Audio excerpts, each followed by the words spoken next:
ਸਵਾਗਤ ਹੈ ਦੋਸਤੋ ਤੁਹਾਡਾ ਆਪਣਾ ਸਾਂਝਾ ਪੰਜਾਬ ਟੀਵੀ ਤੇ ਮੈਂ ਹਾਂ ਭੁਪਿੰਦਰ ਸਿੰਘ ਸੱਜਣ। ਦੋਸਤੋ ਪੂਰੇ ਭਾਰਤ ਵਿੱਚ ਅਕਸਰ ਜਦੋਂ ਕਿਸੇ ਨਾ ਕਿਸੇ ਵਜ੍ਹਾ ਨੂੰ ਲੈ ਕੇ ਮਾਹੌਲ ਖਰਾਬ ਹੁੰਦਾ ਹੈ ਤੇ ਵੱਖ-ਵੱਖ ਸਿਆਸੀ ਪਾਰਟੀਆਂ ਤੋਂ ਇਲਾਵਾ ਵੱਖ-ਵੱਖ ਜਥੇਬੰਦੀਆਂ ਦੇ ਲੋਕ, ਵੱਖ-ਵੱਖ ਸ਼ਖਸੀਅਤਾਂ, ਵੱਖ-ਵੱਖ ਸਮਾਜ ਸੇਵੀ ਅਦਾਰੇ ਤੇ ਉਹਨਾਂ ਤੋਂ ਇਲਾਵਾ ਪੱਤਰਕਾਰ ਵੀ ਜਿਹੜੇ ਵਧੀਆ ਹੈਗੇ ਨੇ ਉਹ ਵੀ ਅਕਸਰ ਇਹ ਗੱਲ ਕਹਿੰਦੇ ਆ ਕਈ ਵਾਰ ਕਿ ਪੰਜਾਬ ਦੇ ਜਾਂ ਪੂਰੇ ਭਾਰਤ ਦੇ ਜਾਂ ਵੱਖ-ਵੱਖ ਸੂਬਿਆਂ ਦੇ ਜਿਹੜੇ ਮਾਹੌਲ ਹੈਗੇ ਨੇ ਸ਼ਾਂਤਮਈ ਮਾਹੌਲ ਉਹਨਾਂ ਨੂੰ ਅੱਗ ਲਾਉਣ ਦੀ ਕੋਸ਼ਿਸ਼ ਫਲਾਣੇ ਦੇ ਵੱਲੋਂ ਕੀਤੀ ਜਾ ਰਹੀ ਹੈ।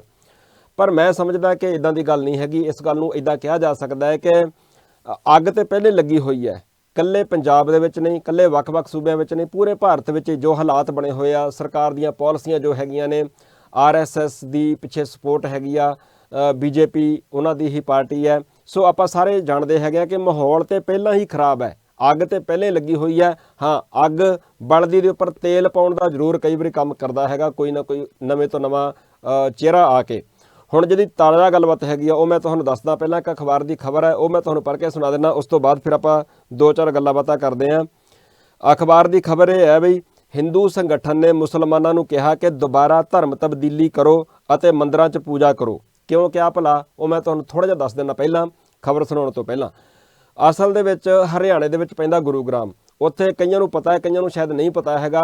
ਉੱਥੇ ਹਰੇਕ ਜੁੰਮੇ ਦੀ ਨਮਾਜ਼ ਨੂੰ ਮੁਸਲਮਾਨਾਂ ਦਾ ਤੇ ਕੁਝ ਹਿੰਦੂ ਸੰਗਠਨਾਂ ਦਾ ਆਪਸ ਵਿੱਚ ਪੇਚਾ ਪੈਂਦਾ। ਪੇਚਾ ਪੈਣ ਦੀ ਵਜ੍ਹਾ ਜਿਹੜੀ ਹੈ ਉਹ ਮੈਂ ਤੁਹਾਨੂੰ ਦੱਸ ਦਿੰਦਾ। ਜੁੰਮਾ ਸ਼ੁੱਕਰਵਾਰ ਨੂੰ ਹੁੰਦਾ, ਸ਼ੁੱਕਰਵਾਰ ਨੂੰ ਜੁੰਮਾ ਕਿਹਾ ਜਾਂਦਾ ਹੈ ਜੀ। ਮੁਸਲਮਾਨ ਵੀਰ ਉਹ ਜੁੰਮੇ ਜੁੰਮੇ ਦੀ ਜਿਹੜੀ ਨਮਾਜ਼ ਹੈ ਉਹ ਅਦਾ ਕਰਦੇ ਨੇ ਇੱਦਾਂ ਖੁੱਲ੍ਹੇ ਪੰਡਾਲ ਦੇ ਵਿੱਚ। ਖੁੱਲ੍ਹਾ ਇੱਕ ਖੁੱਲ੍ਹੀ ਪਾਰਕ ਕਹਿ ਲਓ ਜਾਂ ਖੁੱਲ੍ਹੀ ਇੱਕ ਗਰਾਊਂਡ ਕਹਿ ਲਓ, ਉੱਥੇ ਉਹ ਕਰਨੀ ਹੁੰਦੀ ਆ ਉਹਨਾਂ ਨੇ ਜਿਹੜੀ ਜੁੰਮੇ ਦੀ ਨਮਾਜ਼ ਹੁੰਦੀ ਹੈ। ਜਿਹੜੀ ਬਾਕੀ ਨਮਾਜ਼ ਹੁੰਦੀ ਆ ਦਿਨ ਦੇ ਵਿੱਚ 5 ਨਮਾਜ਼ਾਂ ਹੁੰਦੀਆਂ ਨੇ, ਉਹਨਾਂ ਦਾ ਧਰਮ ਹੈ, ਉਹਨਾਂ ਦਾ ਸੱਭਿਆਚਾਰ ਹੈ, ਉਹਨਾਂ ਦਾ ਅਕੀਦਾ ਉਹ ਉਹਨੂੰ ਮੰਨਦੇ ਆ। ਉਹ ਆਪਣੇ ਘਰ ਵਿੱਚ ਕਰ ਸਕਦੇ ਆ, ਉਹ ਆਪਣੇ ਮਸਜਿਦ ਦੇ ਵਿੱਚ ਕਰ ਸਕਦੇ ਆ, ਸੋ ਕਿਤੇ ਵੀ ਕਰ ਸਕਦੇ ਆ, ਉਹ ਕਰਦੇ ਨੇ। ਜਿਹੜੀ ਜੁੰਮੇ ਦੀ ਨਮਾਜ਼ ਹੈਗੀ ਆ ਉਹ ਇੱਦਾਂ ਸਾਰੇ ਜਿਹੜੇ ਮੁਸਲਮਾਨ ਸੱਜਣ ਹੈਗੇ ਨੇ ਉਹ ਇਕੱਠੇ ਹੁੰਦੇ ਨੇ ਇੱਕ ਜਗ੍ਹਾ ਦੇ ਉੱਪਰ, ਉੱਥੇ ਜਾ ਕੇ ਉਹ ਜੁੰਮੇ ਦੀ ਨਮਾਜ਼ ਅਦਾ ਕੀਤੀ ਜਾਂਦੀ ਹੈ। ਸੋ ਜਿੰਨੀ ਵਾਰੀ ਵੀ ਜਦੋਂ ਵੀ ਸ਼ੁੱਕਰਵਾਰ ਆਉਂਦਾ ਹੈਗਾ, ਜਦੋਂ ਵੀ ਜੁੰਮੇ ਦਾ ਦਿਨ ਆਉਂਦਾ ਹੈਗਾ ਤੇ ਉਦੋਂ ਹੀ ਪੰਗਾ ਪੈਂਦਾ ਉੱਥੇ।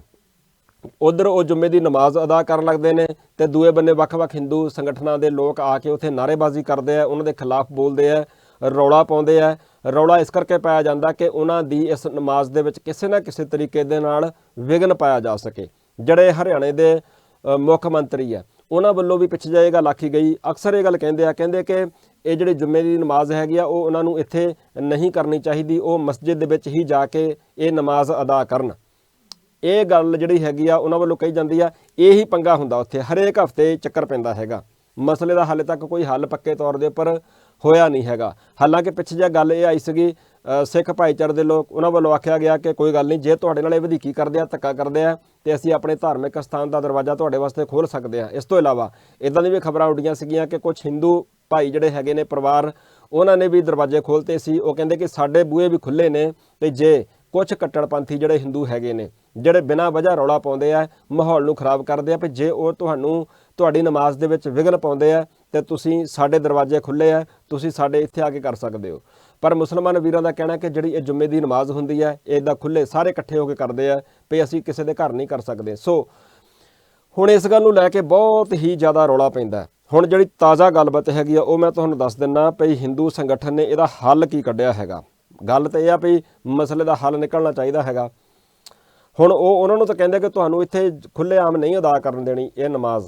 ਮੈਂ ਇੱਕ ਸਵਾਲ ਚੁੱਕਣਾ ਚਾਹੂੰਗਾ, ਜਿਹੜੇ ਉੱਥੋਂ ਦੇ ਮੁੱਖ ਮੰਤਰੀ ਹੈਗੇ ਆ ਉਹ ਵੀ ਪੂਰੇ ਭਾਰਤ ਦੇ ਵੱਖ-ਵੱਖ ਧਰਮਾਂ ਦੇ ਲੋਕ, ਜਦੋਂ ਵੀ ਕੋਈ ਜਗਰਾਤਾ ਹੁੰਦਾ, ਕੋਈ ਵੱਡੇ ਹੋਰ ਰਾਮਲੀਲਾ ਕੀਤੀ ਜਾਂਦੀ ਹੈ, ਜਦੋਂ ਦੁਸਹਿਰਾ ਮਨਾਇਆ ਜਾਂਦਾ ਤੇ ਉਸ ਤੋਂ ਪਹਿਲਾਂ, ਜਾਂ ਹੋਰ ਵੀ ਜਿੰਨੇ ਵੀ ਕਰਮਕਾਂਡ ਜਿਹੜੇ ਹੈਗੇ ਨੇ ਉਹ ਕੀਤੇ ਜਾਂਦੇ ਨੇ, ਉਹਨਾਂ ਦੀ ਸੱਭਿਅਤਾ ਹੈ, ਉਹਨਾਂ ਦੀ ਰਵਾਇਤ ਹੈ ਔਰ ਉਹਨਾਂ ਦਾ ਉਹ ਧਰਮ ਦਾ ਅਟੁੱਟ ਅੰਗ ਹੈ। ਜੋ ਕੁਛ ਵੀ ਉਹਨਾਂ ਵੱਲੋਂ ਕੀਤਾ ਜਾਂਦਾ ਹੈਗਾ, ਬਹੁਤ ਕੁਛ ਇੱਦਾਂ ਦਾ ਹੈਗਾ ਖੁੱਲ੍ਹੇਆਮ ਕੀਤਾ ਜਾਂਦਾ ਜੀ। ਮੰਦਿਰ ਤੋਂ ਬਾਹਰ ਕੀਤਾ ਜਾਂਦਾ ਹੈ, ਸੜਕ ਨੂੰ ਕਈ ਵਾਰ ਇੱਦਾਂ ਰੋਕ ਕੇ ਪੱਕੇ ਤੌਰ 'ਤੇ ਸੜਕ ਨੂੰ ਰੋਕ ਦਿੱਤਾ ਜਾਂਦਾ ਹੈਗਾ, ਆਵਾਜਾਈ ਠੱਪ ਹੋ ਜਾਂਦੀ ਹੈ, ਉੱਥੇ ਕੀਤਾ ਜਾਂਦਾ ਜਗਰਾਤਾ। ਸਾਰੀ ਰਾਤ ਕੀਤਾ ਜਾਂਦਾ, ਦਿਨ ਵੀ ਕਈ ਵਾਰ ਸਾਰਾ ਦਿਨ ਉਹ ਬੰਦ ਰਹਿੰਦੀ ਹੈਗੀ ਆਵਾਜਾਈ। ਇਹ ਮੈਂ ਗੱਲ ਤਾਂ ਦੱਸਦਾ ਹੈਗਾ ਕਿ ਇਹ ਸਾਰਾ ਕੁਛ ਇੱਦਾਂ ਹੁੰਦਾ ਹੈਗਾ। ਸੋ ਜੇ ਜਿਹੜਾ ਕੰਮ ਅਸੀਂ ਕਰ ਸਕਦੇ ਹਾਂ ਫਿਰ ਉਹ ਦੂਆ ਕਿਉਂ ਨਹੀਂ ਕਰ ਸਕਦਾ? ਜੇ ਦੂਆ ਨਹੀਂ ਕਰ ਸਕਦਾ ਫਿਰ ਅਸੀਂ ਆਪਣੇ ਆਪ ਨੂੰ ਫਿਰ ਕਿੱਦਾਂ ਜਸਟੀਫਾਈ ਕਰ ਸਕਦੇ ਹਾਂ ਵੀ ਜੋ ਮੈਂ ਕਰਦਾ ਉਹ ਠੀਕ ਹੈ, ਦੂਆ ਨਹੀਂ ਕਰ ਸਕਦਾ। ਸੋ ਇੱਦਾਂ ਦੇ ਬਹੁਤ ਸਾਰੇ ਹੋਰ ਪੁਆਇੰਟਸ ਹੈਗੇ ਨੇ, ਤੁਹਾਡੇ ਕੋਲ ਵੀ ਹੋਣਗੇ। ਆਪਾਂ ਗੱਲ ਕਰਦੇ ਹਾਂ ਸਰਬ ਸਾਂਝੀ, ਕਿਸੇ ਦੇ ਹਮਾਇਤੀ ਨਹੀਂ ਹੈਗੇ ਨਾ ਕਿਸੇ ਦੇ ਵਿਰੋਧੀ ਹੈ। ਇੱਕ ਪੱਤਰਕਾਰ ਹੋਣ ਦੇ ਨਾਤੇ ਗੱਲ ਕਰ ਰਿਹਾ। ਮੈਂ ਤੁਹਾਨੂੰ ਖਬਰ ਸੁਣਾ ਦਿੰਦਾ ਜੀ। ਪਹਿਲਾਂ ਹਰਿਆਣਾ ਦੇ ਗੁਰੂਗ੍ਰਾਮ ਵਿੱਚ ਖੁੱਲ੍ਹੇ ਵਿੱਚ ਜੁੰਮੇ ਭਾਵ ਕਿ ਸ਼ੁੱਕਰਵਾਰ ਦੀ ਨਮਾਜ਼ ਅਦਾ ਕੀਤੇ ਜਾਣ ਦਾ ਵਿਰੋਧ ਕਰਨ ਵਾਲੇ ਇੱਕ ਦੱਖਣਪੰਥੀ ਸੰਗਠਨ ਨੇ ਐਤਵਾਰ ਨੂੰ ਮੁਸਲਮਾਨਾਂ ਨੂੰ ਕਿਹਾ ਕਿ ਉਹ ਦੁਬਾਰਾ ਧਰਮ ਤਬਦੀਲੀ ਕਰਕੇ ਹਿੰਦੂ ਮੰਦਰਾਂ ਦੇ ਵਿੱਚ ਪੂਜਾ ਕਰਨ। 32 ਦੱਖਣਪੰਥੀ ਸੰਗਠਨਾਂ ਦੀ ਸੰਯੁਕਤ ਸੰਘਰਸ਼ ਕਮੇਟੀ ਦੇ ਪ੍ਰਧਾਨ ਮਹਾਵੀਰ ਭਾਰਦਵਾਜ ਨੇ ਦਾਅਵਾ ਕੀਤਾ ਹੈ ਕਿ ਹਰਿਆਣੇ ਦੇ ਜ਼ਿਆਦਾਤਰ ਮੁਸਲਮਾਨਾਂ ਦੇ ਪੂਰਵਜ ਹਿੰਦੂ ਭਾਈਚਾਰੇ ਨਾਲ ਸੰਬੰਧ ਰੱਖਦੇ ਸਨ। ਭਾਰਦਵਾਜ ਨੇ ਕਿਹਾ, ਅਸੀਂ ਇੱਥੇ ਵੱਡੇ ਪੱਧਰ ਤੇ ਇੱਕ ਘਰ ਵਾਪਸੀ ਪ੍ਰੋਗਰਾਮ ਦਾ ਪ੍ਰਬੰਧ ਕਰ ਸਕਦੇ ਹਾਂ ਅਤੇ ਉਹਨਾਂ ਨੂੰ ਵਾਪਸ ਉਹਨਾਂ ਦੀ ਜਾਤੀ ਵਿੱਚ ਲਿਆ ਕੇ ਖੁੱਲੀਆਂ ਬਾਹਾਂ ਨਾਲ ਉਹਨਾਂ ਨੂੰ ਸਵੀਕਾਰ ਕੀਤਾ ਜਾਵੇਗਾ। ਇਹ ਖਬਰ ਹੈ ਜੀ। ਮਹਾਵੀਰ ਭਾਰਦਵਾਜ ਹੁਣਾਂ ਦਾ ਕਹਿਣਾ ਹੈ ਕਿ ਜਿਹੜੇ ਇਹਨਾਂ ਦੇ ਪੂਰਵਜ ਨੇ, ਇਹ ਜਿਹੜੇ ਮੁਸਲਮਾਨ ਉੱਥੇ ਨਮਾਜ਼ ਅਦਾ ਕਰਨ ਵਾਸਤੇ ਆਉਂਦੇ ਆ, ਇਹਨਾਂ ਦੇ ਪੂਰਵਜ ਹਿੰਦੂ ਨੇ, ਇਸ ਕਰਕੇ ਇਹਨਾਂ ਨੂੰ ਵਾਪਸ ਆਉਣਾ ਚਾਹੀਦਾ ਹੈਗਾ। ਆਪਣਾ ਧਰਮ ਮੁਸਲਮਾਨ ਛੱਡ ਦੇਣਾ ਚਾਹੀਦਾ। ਜਿਹੜਾ ਇਹਨਾਂ ਦਾ ਪਹਿਲਾ ਵਾਲਾ ਧਰਮ ਹੈਗਾ ਹਿੰਦੂ ਧਰਮ, ਉਹ ਅਪਣਾ ਲੈਣ ਤੇ ਮੰਦਰਾਂ ਦੇ ਵਿੱਚ ਆ ਕੇ ਪੂਜਾ ਕਰਨ, ਕਿਉਂਕਿ ਇਹਨਾਂ ਦੇ ਪੂਰਵਜ ਜਿਹੜੇ ਸੀਗੇ ਉਹ ਹਿੰਦੂ ਸੀਗੇ। ਇਹ ਦਾਅਵਾ ਕੀਤਾ ਜਾ ਰਿਹਾ ਭਾਰਦਵਾਜ ਹੁਣਾਂ ਦੇ ਵੱਲੋਂ। ਇਹ ਮਤਲਬ ਮਸਲੇ ਦਾ ਹੱਲ ਉਹਨਾਂ ਨੇ ਕੱਢਿਆ ਵੀ ਇੱਦਾਂ ਕਰ ਲਓ ਤਾਂ ਫਿਰ ਆਪੇ ਮਸਲੇ ਦਾ ਹੱਲ ਨਿਕਲ ਜਾਊਗਾ। ਵੀ ਨਾ ਰਹੂੰਗਾ ਬਾਂਸ ਤੇ ਨਾ ਵੱਜੂਗੀ ਬਾਂਸਰੀ, ਭਾਵ ਕਿ ਨਾ ਉਹ ਰਹਿਣਗੇ ਮੁਸਲਮਾਨ ਤੇ ਨਾ ਉਹ ਜੁੰਮੇ ਦੀ ਨਮਾਜ਼ ਕਿਤੇ ਅਦਾ ਕਰਨ ਵਾਸਤੇ ਜਾਣਗੇ। ਜਦੋਂ ਮੁਸਲਮਾਨ ਹੀ ਨਹੀਂ ਹੋਣਗੇ, ਜਦੋਂ ਹਿੰਦੂ ਬਣ ਜਾਣਗੇ ਉਹ, ਫਿਰ ਉਹ ਆਪੇ ਨਹੀਂ ਉਹਨਾਂ ਨੇ ਜੁੰਮੇ ਦੀ ਨਮਾਜ਼ ਅਦਾ ਕਰਨੀ। ਆਹ ਹੱਲ ਕੱਢ ਰਹੇ ਆ ਜੀ ਭਾਰਦਵਾਜ ਹੁਣੀ। ਮੈਂ ਜਿੰਨੇ ਵੀ ਸੱਜਣ ਗੱਲਬਾਤ ਨੂੰ ਸੁਣ ਰਹੇ ਨੇ, ਮੈਂ ਉਹਨਾਂ ਨੂੰ ਪੁੱਛਣਾ ਚਾਹੂੰਗਾ ਇੱਕ ਸਵਾਲ ਕਿ ਕੀ ਤੁਹਾਨੂੰ ਲੱਗਦਾ ਕਿ ਮਸਲੇ ਦਾ ਹੱਲ ਇਹ ਹੈ? ਹੁਣ ਆਪਾਂ ਪੂਰਵਜਾਂ ਦੀ ਗੱਲ ਕਰ ਲੈਂਦੇ ਹਾਂ ਵੀ ਕੀ ਤੁਹਾਨੂੰ ਇਹ ਨਹੀਂ ਲੱਗਦਾ ਹੈਗਾ ਕਿ ਦੇਖੋ ਕਿੱਦਾਂ ਸ਼ਰੇਆਮ ਕਿਸੇ ਦੀਆਂ ਧਾਰਮਿਕ ਭਾਵਨਾਵਾਂ ਦੇ ਨਾਲ ਖਿਲਵਾੜ ਕੀਤਾ ਜਾ ਰਿਹਾ ਹੈਗਾ, ਕੀਤਾ ਜਾਂਦਾ। ਉਹ ਤੇ ਸਿੱਖਾਂ ਨੂੰ ਵੀ ਕਹਿੰਦੇ ਆ ਬਹੁਤ ਸਾਰੇ ਲੋਕ, ਤੁਸੀਂ ਦੇਖਿਆ ਸੋਸ਼ਲ ਮੀਡੀਆ ਦੇ ਉੱਪਰ ਵੇਖਦੇ ਹੋ, ਵੱਡੇ ਵੱਡੇ ਆਗੂ ਨਾਮਵਰ ਸ਼ਖਸੀਅਤਾਂ ਜਿਹੜੇ ਸਿੱਖ ਨੇ ਤੇ ਇਹ ਤੇ ਹਿੰਦੂ ਹੀ ਹੁੰਦੇ ਨੇ। ਸਿੱਖ ਇੱਥੋਂ ਤੱਕ ਵੀ ਕਹਿਤਾ ਜਾਂਦਾ ਹੈਗਾ ਕਿ ਸਿੱਖ ਗੁਰੂ ਸਾਹਿਬ ਉਹ ਵੀ ਹਿੰਦੂ ਹੀ ਸਨ, ਇੱਦਾਂ ਵੀ ਕਿਹਾ ਜਾਂਦਾ ਹੈਗਾ। ਇੱਥੋਂ ਤੱਕ ਵੀ ਆਖਿਆ ਜਾਂਦਾ, ਪ੍ਰਚਾਰਿਆ ਜਾਂਦਾ ਉਹਨਾਂ ਦੇ ਵੱਲੋਂ ਕਿ ਇਹ ਸਿੱਖ ਜਿਹੜੇ ਨੇ ਇਹ ਕੋਈ ਅੱਡਰੀ ਤੇ ਨਿਆਰੀ ਕੌਮ ਨਹੀਂ ਹੈ। ਇਹ ਜਿਹੜੇ ਗੁਰੂ ਸਾਹਿਬ ਜੀ ਵੀ ਹੈਗੇ ਨੇ, ਉਹਨਾਂ ਨੇ ਹਿੰਦੂ ਧਰਮ ਨੂੰ ਬਚਾਉਣ ਦੀ ਖਾਤਰ ਹੀ ਸਾਰਾ ਕੁਝ ਕੀਤਾ। ਭਾਵ ਕਿ ਭਾਰਤ ਹਿੰਦੂ ਤੋਂ ਵੀ ਇੱਕ ਸਟੈਪ ਹੋਰ ਅੱਗੇ ਜਾ ਕੇ ਭਾਰਤ ਦੇ ਵਾਸਤੇ ਕੁਰਬਾਨੀਆਂ ਕੀਤੀਆਂ ਉਹਨਾਂ ਨੇ। ਹਿੰਦੂ ਧਰਮ ਕਹਿਣ ਦਾ ਭਾਵ ਇਹ ਹੈ ਕਿ ਉਹ ਕਿਸੇ ਹੋਰ ਧਰਮ ਦੀ ਅੱਡਰੀ ਅਤੇ ਨਿਆਰੀ ਹੋਂਦ ਨੂੰ ਮੰਨਣ ਤੋਂ ਹੀ ਆਕੀ ਹੁੰਦੇ ਨੇ। ਤੁਸੀਂ ਵੇਖਿਆ ਅਕਸਰ ਇੱਦਾਂ ਦੇ ਬਿਆਨ ਆਉਂਦੇ ਆ। ਕੀ ਇਹ ਵਾਜਬ ਹੈ? ਤੁਹਾਨੂੰ ਚੇਤੇ ਹੋਊਗਾ ਵੱਖ-ਵੱਖ ਹਕੂਮਤਾਂ ਇਹਨਾਂ ਤੋਂ ਪਹਿਲਾਂ, ਜਿਹੜੀ ਹੁਣ ਇਸ ਵੇਲੇ ਸਰਕਾਰ ਆ ਬੀਜੇਪੀ ਕੇਂਦਰ ਦੇ ਵਿੱਚ, ਹਿੰਦੂ ਮੁਸਲਿਮ ਸਿੱਖ ਈਸਾਈ ਆਪਸ ਵਿੱਚ ਹੈ ਭਾਈ ਭਾਈ ਦਾ ਨਾਰਾ ਦਿੱਤਾ ਜਾਂਦਾ ਹੁੰਦਾ ਸੀਗਾ। ਇਹਦਾ ਮਤਲਬ ਇਹ ਬਣਦਾ ਹਿੰਦੂ ਹੋਰ ਨੇ, ਮੁਸਲਮਾਨ ਹੋਰ ਨੇ। ਹਾਂ, ਇੱਕ ਗੱਲ ਵੱਖਰੀ, ਜਦੋਂ ਆਪਾਂ ਗੁਰਬਾਣੀ ਪੜ੍ਹਦੇ ਹਾਂ ਨਾ ਤਾਂ ਮਾਨਸ ਕੀ ਜਾਤ ਸਭੈ ਏਕੈ ਪਹਿਚਾਨਬੋ, ਪਰ ਜਦੋਂ ਕਿ ਗੁਰਬਾਣੀ ਦੇ ਵਿੱਚ ਗੁਰੂ ਸਾਹਿਬ ਜੀ ਨੇ ਇੱਕ ਵੱਖਰੇ ਤਰੀਕੇ ਦਾ ਉਪਦੇਸ਼ ਦਿੱਤਾ ਹੈਗਾ ਕਿ ਜਿਹੜੇ ਹਿੰਦੂ ਧਰਮ ਦੇ ਵਿੱਚ ਜਿਹੜੀਆਂ ਗਿਰਾਵਟਾਂ ਆ ਚੁੱਕੀਆਂ ਨੇ, ਜਿਹੜੇ ਕਰਮ ਕਾਂਡ ਕੀਤੇ ਜਾਂਦੇ ਨੇ, ਗੁਰੂ ਸਾਹਿਬ ਜੀ ਨੇ ਐਨ ਠੋਕ ਵਜਾ ਕੇ ਉਹਨਾਂ ਦਾ ਖੰਡਨ ਕੀਤਾ। ਔਰ ਪ੍ਰਗਟਿਓ ਖਾਲਸਾ ਪਰਮਾਤਮਾ ਕੀ ਮੌਜ, ਪਰਮਾਤਮਾ ਦੀ ਮੌਜ ਦੇ ਵਿੱਚ ਖਾਲਸਾ ਪ੍ਰਗਟ ਹੋਇਆ। ਮੈਂ ਕਹਿੰਦਾ ਜੇ ਇੱਦਾਂ ਮੰਨ ਵੀ ਲਈਏ ਕਿ ਕੋਈ ਕੋਈ ਵੀ ਸੱਜਣ ਜਿਹੜਾ ਹੈਗਾ ਜਾਂ ਕੋਈ ਵੀ ਪਰਿਵਾਰ ਪਹਿਲਾਂ ਕਿਸੇ ਵੀ ਧਰਮ ਦਾ ਸੀਗਾ, ਉਹ ਉਹਨਾਂ ਦੇ ਪੂਰਵਜ ਚੱਲੇ ਆ ਰਹੇ ਸੀਗੇ, ਉਹਨਾਂ ਨੇ ਕੋਈ ਨਵਾਂ ਧਰਮ ਜਿਹੜਾ ਸੀਗਾ ਉਹ ਅਡੋਪਟ ਕਰ ਲਿਆ, ਮੰਨ ਲਓ ਆਪਾਂ ਇਹ ਗੱਲ ਨੂੰ ਮੰਨ ਵੀ ਲੈਂਦੇ ਹਾਂ, ਤਾਂ ਫਿਰ ਵੀ ਕਿੰਨੀ ਕੁ ਵਾਜਬ ਹੈ ਇਹ ਗੱਲ ਵੀ ਜੇ ਉਹਨਾਂ ਦਾ ਹੁਣ ਮਸਲਾ ਇਦਾਂ ਦਾ ਖੜਾ ਹੋ ਗਿਆ ਜਿੱਦਾਂ ਆਹ ਮਸਲਾ ਖੜਾ ਹੋਇਆ ਹੁਣ ਉੱਥੇ ਗੁਰੂਗ੍ਰਾਮ ਹਰਿਆਣੇ ਦੇ ਵਿੱਚ, ਵੀ ਉਹਦਾ ਹੱਲ ਆਹ ਹੁੰਦਾ ਕਿ ਨਾ ਜੀ ਨਾ, ਉਹ ਆਪਾਂ ਤੁਹਾਨੂੰ ਤੁਹਾਡੇ ਧਾਰਮਿਕ ਜਿਹੜੀਆਂ ਰਵਾਇਤਾਂ ਨੇ ਅਸੀਂ ਨਹੀਂ ਉਹ ਇਦਾਂ ਹੋਣ ਦੇਣੀਆਂ, ਅਸੀਂ ਨਹੀਂ ਹੋਣ ਦੇਣੀਆਂ, ਤੁਸੀਂ ਘਰ ਵਾਪਸੀ ਕਰੋ ਜੀ। ਮੁੱਕ ਦੀ ਗੱਲ ਹੈ ਵੀ ਤੁਸੀਂ ਆਪਦਾ ਜਿਹੜਾ ਹੁਣ ਧਰਮ ਅਪਣਾਇਆ ਨਾ ਉਹ ਛੱਡ ਦਿਓ। ਜੇ ਇਹਨਾਂ ਦੀ ਗੱਲ ਮੰਨ ਵੀ ਲਈਏ, ਵੈਸੇ ਇਹ ਕਿਸ ਆਧਾਰ ਦੇ ਉੱਪਰ ਦਾਅਵਾ ਕਰਦੇ ਆ ਵੀ ਉਹਨਾਂ ਦੇ ਪੂਰਵਜ ਹਿੰਦੂ ਹੀ ਸਨ, ਇਹ ਰੱਬ ਜਾਣੇ। ਹੁਣ ਮੈਂ ਕਹਿੰਦਾ ਕਿ ਆਪਾਂ ਥੋੜ੍ਹਾ ਜਿਹਾ ਹੋਰ ਪਿੱਛੇ ਚੱਲ ਜਾਂਦੇ ਹਾਂ। ਭਾਰਦਵਾਜ ਜੀ ਜੇ ਮੇਰੇ ਮੂਹਰੇ ਹੋਣ, ਜੇ ਮੇਰੀ ਕਿਤੇ ਉਹਨਾਂ ਨਾਲ ਮੁਲਾਕਾਤ ਹੋਵੇ, ਤਾਂ ਮੈਂ ਇੱਕ ਪੱਤਰਕਾਰ ਹੋਣ ਦੇ ਨਾਤੇ ਉਹਨਾਂ ਨੂੰ ਸਵਾਲ ਕਰਾਂ ਵੀ ਜੇ ਪੂਰਵਜਾਂ ਦੇ ਹਿਸਾਬ ਦੇ ਨਾਲ ਲਾਇਆ ਜਾਣਾ ਹੈਗਾ ਤੇ ਸ਼ਾਇਦ ਉਹਨਾਂ ਨੂੰ ਵੀ ਪਤਾ ਹੋਊਗਾ ਕਿ ਛੋਟੇ ਹੁੰਦੇ ਸਕੂਲਾਂ 'ਚ ਕਿਤਾਬਾਂ 'ਚ ਵੀ ਪੜ੍ਹਦੇ ਹੁੰਦੇ ਸੀਗੇ, ਆਮ ਵੀ ਇੱਦਾਂ ਕਈ ਵਾਰੀ ਸੁਣਦੇ ਆ, ਇੱਦਾਂ ਗੱਲਾਂ ਹੁੰਦੀਆਂ ਨੇ, ਆਖੇ ਜਿਹੜਾ ਬੰਦਾ ਹੈਗਾ ਇਹ ਬਾਂਦਰ ਤੋਂ ਬਣਿਆ ਜੀ। ਪੂਰਵਜ ਫਿਰ ਕੌਣ ਹੋਇਆ ਭਲਾ? ਬੰਦੇ ਦਾ ਪੂਰਵਜ ਕੌਣ ਹੋਇਆ ਫਿਰ ਭਲਾ? ਭਾਰਦਵਾਜ ਜੀ ਮੈਂ ਤੁਹਾਨੂੰ ਪੁੱਛਣਾ ਚਾਹੁੰਦਾ, ਤੁਹਾਡੇ ਪੂਰਵਜ ਕੌਣ ਹੋਏ ਫਿਰ ਭਲਾ? ਬਾਂਦਰ ਹੋਏ ਉਸ ਹਿਸਾਬ ਦੇ ਨਾਲ, ਤਾਂ ਬਾਂਦਰ ਤੋਂ ਫਿਰ ਬੰਦਾ ਬਣਿਆ, ਫਿਰ ਤਾਂ ਸਾਰਿਆਂ ਨੂੰ ਫਿਰ ਬਾਂਦਰ ਬਣਨਾ ਚਾਹੀਦਾ। ਮੈਂ ਕਹਿੰਦਾ ਫਿਰ ਆਪਰੇਸ਼ਨ ਕਰਵਾਉਣੇ ਚਾਹੀਦੇ ਆ। ਡਾਕਟਰਸ ਨੂੰ ਕਹਿਣਾ ਚਾਹੀਦਾ ਕਿ ਭਾਈ ਪੂਛਾਂ ਦਾ ਪ੍ਰਬੰਧ ਕਰੋ, ਤੁਸੀਂ ਪੂਛਾਂ ਦਾ ਪ੍ਰਬੰਧ ਕਰਕੇ ਤੇ ਸਾਡੇ ਮਤਲਬ ਪੂਛਾਂ ਲਾ ਦਿਓ। ਇਸ ਤੋਂ ਇਲਾਵਾ ਹੋਰ ਵੀ ਜਿਹੜੇ ਬਾਂਦਰ ਦੇ ਗੁਣ ਔਗਣ ਹੁੰਦੇ ਆ, ਫਿਰ ਉਹ ਵੀ ਉਹਨਾਂ ਨੂੰ ਆਖੋ ਵੀ ਜਿੰਨਾ ਕੁਛ ਤੁਸੀਂ ਸਾਡੇ ਜੀਨਸ ਜਿਹੜੇ ਹੁੰਦੇ ਆ ਜਾਂ ਹੋਰ ਸਾਡੇ, ਉਹ ਵੀ ਸਾਰਾ ਕੁਛ ਤੁਸੀਂ ਜਿੰਨਾ ਕੁ ਚੇਂਜ ਕਰ ਸਕਦੇ ਹੋ ਕਰੋ ਭਾਈ, ਅਸੀਂ ਘਰ ਵਾਪਸੀ ਕਰਨੀ ਚਾਹੁੰਦੇ ਹਾਂ। ਮੈਨੂੰ ਲੱਗਦਾ ਕਿ ਜੇ ਬਾਂਦਰ ਵੀ ਕਿਤੇ ਚੰਗੀ ਤਰ੍ਹਾਂ ਬੋਲ ਕੇ ਨਾ ਗੱਲਬਾਤ ਕਰ ਸਕਦੇ ਹੁੰਦੇ, ਮੀਡੀਆ ਨੂੰ ਮੁਖਾਤਬ ਹੋ ਸਕਦੇ ਹੁੰਦੇ, ਤਾਂ ਸ਼ਾਇਦ ਉਹ ਵੀ ਹੱਥ ਜੋੜ ਦਿੰਦੇ ਕਿ ਭਾਈ ਅਸੀਂ ਹੋਰ ਵਾਂ, ਅਸੀਂ ਇਦਾਂ ਦੇ ਬੰਦੇ ਹੈ ਨਹੀਂ ਸੀਗੇ। ਅਸੀਂ ਜੋ ਹੈਗੇ ਸੀਗੇ ਮੁੱਢ ਤੋਂ ਅਸੀਂ ਆਹੀ ਆ। ਅਸੀਂ ਇਦਾਂ ਦੇ ਨਹੀਂ ਹੈਗੇ ਕਿ ਡਿਵੈਲਪ ਹੋ ਕੇ ਅਸੀਂ ਬੰਦੇ ਬਣ ਗਏ ਆ। ਸ਼ਾਇਦ ਉਹ ਕਹਿਣ ਵੀ ਇਦਾਂ ਦੇ ਬੰਦੇ ਜੇ ਸੱਚੀ ਬਣੇ ਵੀ ਹੈਗੇ, ਜੇ ਉਹਨਾਂ ਨੂੰ ਵੀ ਲੱਗਦਾ ਹੋਵੇ ਨਾ ਵੀ ਸਾਡੇ ਪਹਿਲੇ ਜਿਹੜੇ ਕਈ ਸੀਗੇ ਉਹ ਬਾਂਦਰਾਂ ਤੋਂ ਸਾਡੇ ਤੋਂ ਬੰਦੇ ਬਣ ਗਏ ਆ, ਸ਼ਾਇਦ ਉਹ ਕਹਿਣ ਵੀ ਯਾਰ ਇਹਦੇ ਨਾਲ ਤਾਂ ਅਸੀਂ ਚੰਗੇ ਹੈਗੇ ਆ।